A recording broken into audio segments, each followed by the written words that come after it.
Noticing that something is terribly wrong down there. But the lake is icy cold, and it's an exhausting swim to safety, especially for injured victims or those weighed down by their clothes. Realizing he's not going to survive the crossing, Adrian turns back for the island. It appears that Breivik then walks along the shore towards the dock. It's here the news camera films him standing over several bodies in the shallow water. Some people try to swim for safety, but Adrian stays put. He pointed the machine gun at me. He pointed it directly at me. I could see straight in, and I could see the fearless look he had, the murderistic look, the look that told you that you are about to die. So I yelled as loud as I can, and I begged him, please don't shoot me. Please no, don't do it. And somehow he didn't. He turned around towards the people that still were swimming, shot a couple rounds at them, and yelled, this is the day you're going to die. I'm going to kill you all. Adrian is one of the blurry figures in this freeze frame, watching as another friend begs for his life. I could hear his boot approaching. 2 meters, 1 meter. He was above me. I could hear him reload. And then I knew it was now over. Breivik shoots Adrian in the shoulder.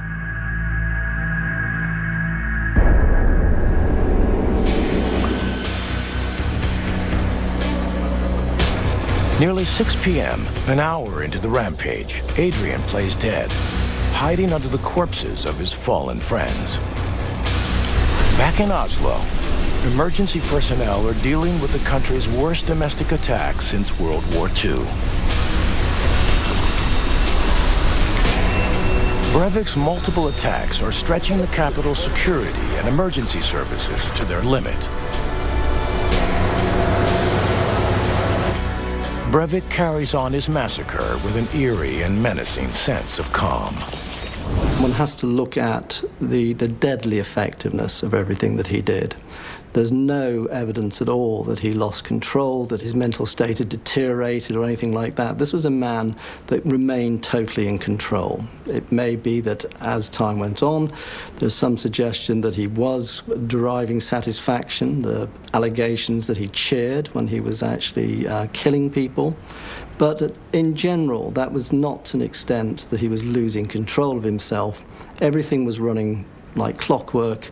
Everything was going to plan. And with police stuck back on shore with engine trouble, Anders Breivik will own this island for another horrifying 30 minutes.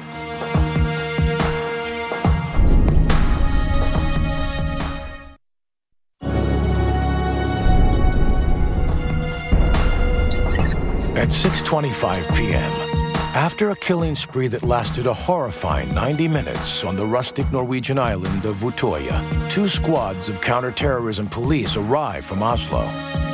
For victims who've been terrorized by a gunman in a police uniform, this isn't a welcome sight. I heard screams like never before. I was looking up and I saw 3 policemen coming with machine guns. And remember that this man, this terrorist, was also a policeman. And now we were thinking, oh my God, now the rest are coming. They're coming to kill us. So we threw rocks, we cried, we screamed.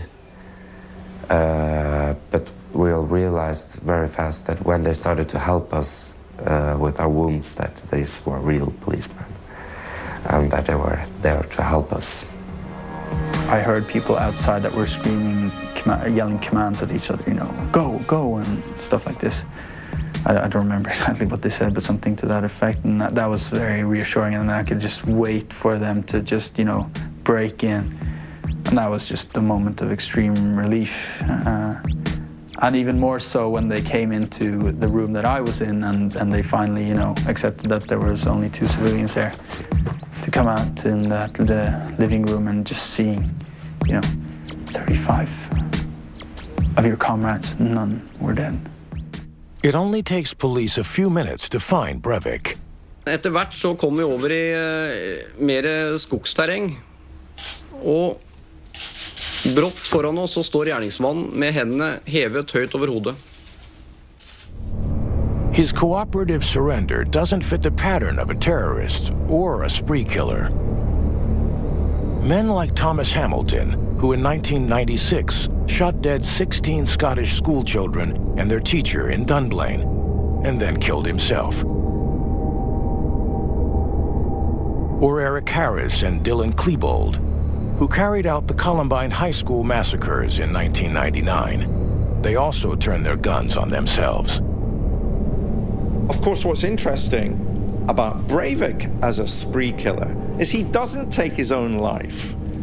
He doesn't take his own life because it seems to me that his war was going to be waged on a variety of fronts. His was a war that wasn't just going to be waged with bullets and bombs, but his was a war that was going to be waged with words after he had been arrested. He wants to go through a trial process. He wants the public platform of being able to justify his behavior.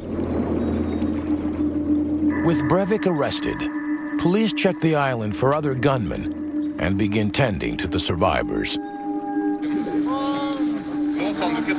Many have bullet wounds. All seem to be in shock, physically and emotionally. We've been quiet for 2 hours while we were really, really scared, and while everyone wanted to scream and cry. And when we first got rescued, everyone could let their feelings out and call the parents and be hysterical.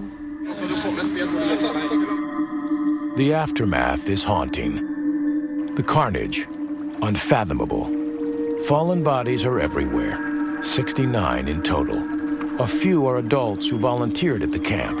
Most are teenagers, some as young as 14. Boaters do their best to rescue the campers who tried to swim to safety in the freezing water. One guy was folding his hand and he said, "Thank you," and looked at me, "Thank you very much, thank you." And they were some were showing appreciation, others was just putting their heads like this, and I didn't see the faces at all. And but they were wet and they were freezing, shivering like this. Other boats circle the island, filming and searching for signs of life amidst the bodies that line the shore. I remember the people laying down. It could be jackets, it could be, but I realized now that that was actually deceased young people on the shore, and they were scattered all over there.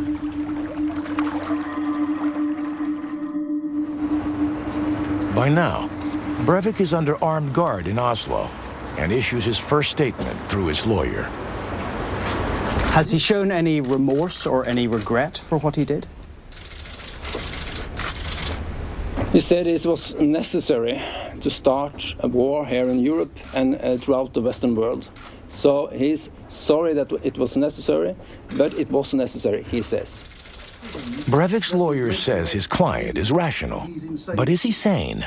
His whole case is indicated he's insane.